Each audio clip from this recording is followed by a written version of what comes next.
"I don't wanna go."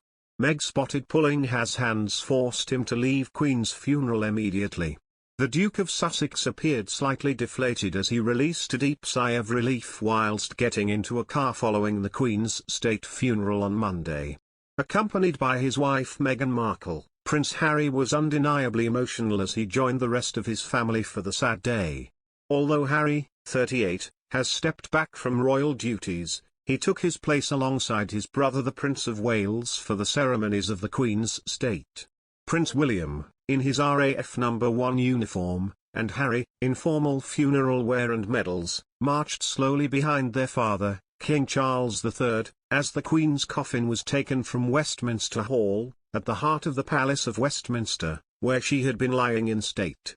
Their cousin Peter Phillips, the Queen's eldest grandchild and son of the Princess Royal, had walked beside the brothers to the Abbey. As the procession came to a halt after its short journey around Parliament Square, the Prince of Wales saluted, while his brother bowed his head, as the coffin was lifted from the gun carriage. After the funeral ended with a rendition of the national anthem, the brothers joined the huge procession escorting the Queen on the beginning of her final journey, marching once again with somber expressions behind the gun carriage as their wives followed behind in slowly driven cars. Prince William saluted the cenotaph, while Harry bowed his head as they passed the memorial to Britain's war dead. Later, on arrival in Windsor, Prince William and Prince Harry walked next to each other as they followed the coffin into St. George's Chapel. In other news, Meghan Markle could already have an idea planned for her forthcoming podcast, a royal expert has claimed. The Duchess of Sussex released the first episode of Archetypes on August 23. Although episodes have been currently paused, due to the mourning period following the Queen's death, royal expert Neil Sean has claimed the 41-year-old could be planning on focusing her upcoming episode around social media perception. Mr. Sean claimed a good source had said, "Meghan believes all of the problems for Prince Harry and her are all down to the British media, or indeed, the mainstream media."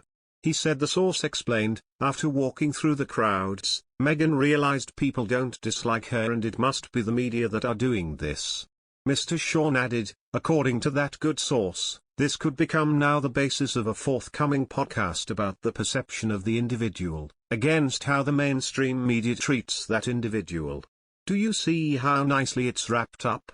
He added, "The bottom line is this, whichever things she puts out, people will dissect it." The royal expert said, "She will have a point, in this particular podcast. Obviously, if you live in a very small-minded world and you don't necessarily mix with the public, as Harry and Meghan haven't done now for the last 2+ years, living in Montecito, in the depths of California, you can understand exactly how they must think. Well, when they come out, we appear popular." The Archetype episodes will focus on labels that try to hold women back. The highly anticipated episodes will have conversations with women who know all too well how these typecasts shape our narratives, the Duchess said in a preview of the podcast.